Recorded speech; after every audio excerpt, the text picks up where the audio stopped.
lagi dengan saya, admin dari channel Sabda ini. Pada kesempatan kali ini kita akan membahas terkait agama. Apa itu agama dan bagaimana sejarahnya, serta bagaimana agama itu bisa bertahan sampai saat ini. Seperti kita ketahui, dewasa ini agama tidak lagi hanya sebagai susunan kepercayaan yang kita percayai, tapi agama telah bertransformasi menjadi suatu hal identitas bagi suatu golongan. Identitas bagi mengetahui siapa kita, siapa pencipta kita, dan siapa saudara-saudara kita. Sekaligus agama juga menjadi perekat bagi perbedaan-perbedaan suku, bangsa, dan negara. Seperti kita ketahui, sejak Homo sapiens lahir di dunia ini, ada di dunia ini, dan sejak Homo sapiens kita mengalami revolusi kognitif.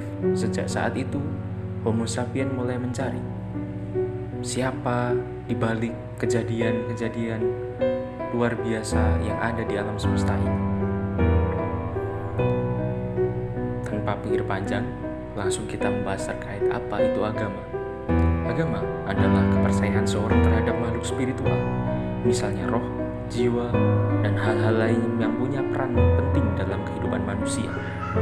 Dalam pendapat lain, agama adalah mempercayai sesuatu hal yang memiliki kekuatan jauh di atas manusia yang menguasai alam semesta ini. Bisa disebut sebagai pencipta. Setelah kita mengetahui apa itu agama, mari kita beranjak pada kapan dan bagaimana sejarah agama itu. Pada 14.000 tahun silam, agama memang tidak semerta-merta hadir begitu saja. Tidak kemudian agama muncul sebagai suatu aturan penyembahan yang sistematis seperti sekarang ini. Pada masa awalnya, manusia yang mengalami revolusi kognitif mulai memikirkan jawaban dari hal-hal yang cukup rumit, bahkan terlalu rumit pada kala itu. Seperti kita ketahui, pada masa itu belum ada ilmu fisika, belum ada matematika, dan belum ada sains untuk menjawab atau menjelaskan kejadian-kejadian yang luar biasa yang ada di alam semesta ini. Manusia mulai memikirkan bagaimana alam ini ada, bagaimana mereka bisa ada di dunia ini, kenapa sungai mengalir, siapakah di balik kejadian-kejadian menakjubkan ini. Kemampuan kita berpikir pada mulanya yang kita alami 20.000 tahun setelah kemunculan Homo sapiens adalah revolusi kognitif.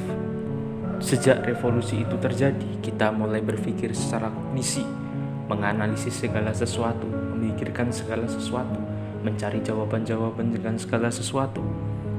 Karena pada masa itu ilmu pengetahuan tidak memadai, teknologi tidak mencukupi untuk menjawab semuanya, astronomi belum ada, matematika belum ada, fisika belum ada, biologi belum ada, kedokteran juga belum ada.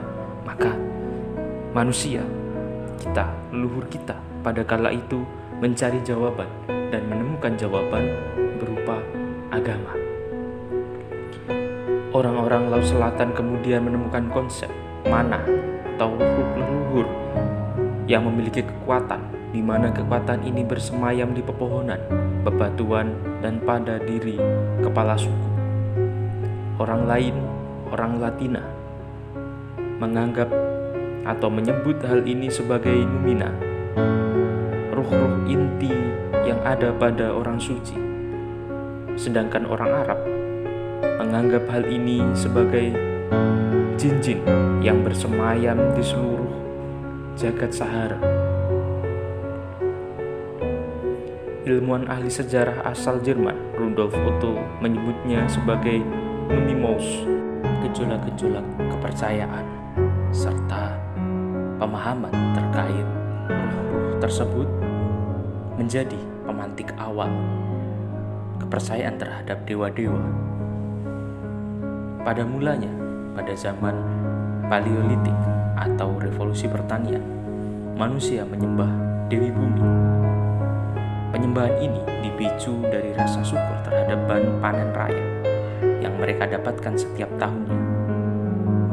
Kemudian jauh setelah itu, bangsa Sumeria yang menjadi bangsa peradaban maju pertama menyebut Tuhan mereka Inanna. Dilanjutkan pada bangsa Babilonia yang menyebut dewa mereka Ishtar. Yang selanjutnya Anat bagi bangsa Kanaan, Isis bagi bangsa Mesir, dan Aphrodite bagi bangsa Yunani. 4000 tahun sebelum Masehi, di sekitar lembah Ifrit, ada peradaban maju pertama manusia. Mereka membangun sistem pemerintahan yang kemudian hari dikenal dengan istilah bangsa Sumeria. Bangsa ini juga yang tadi mencetuskan konsep dewa pertama, yakni dewa Inanna.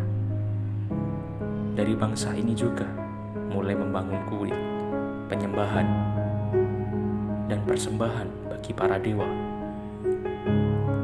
2000 tahun sebelum Masehi atau 2000 tahun setelahnya, bangsa Akkadian Semit menyerang Sumeria dan menguasai tanah itu, yang kemudian dengan dikenal bangsa Babilonia.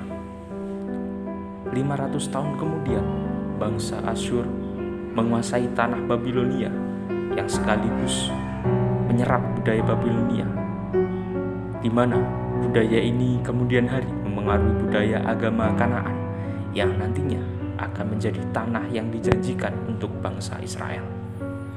Kemudian pada milenium ketiga muncullah agama monoteisme. Dalam banyak sumber, agama monoteisme pada milenium ketiga ini dinisbahkan kepada Abraham atau Ibrahim yang tetap di Kanaan pada abad ke-20 sebelum Masehi. Kelompok ini berbicara dalam bahasa Sekitik Barat yang salah satunya adalah Ibrani. Dari sinilah kemudian nantinya akan melahirkan agama-agama monoteisme besar yang lestari hingga saat ini seperti Yahudi, Kristen, dan Islam.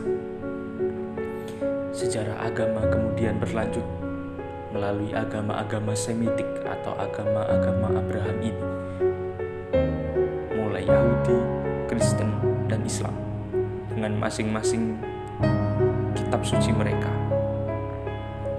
Untuk selanjutnya, pembahasan terkait agama pada era modern dan bagaimana agama mulai runtuh akan kita bahas dalam video selanjutnya. Mungkin cukup sekian, semoga bermanfaat dan sampai jumpa.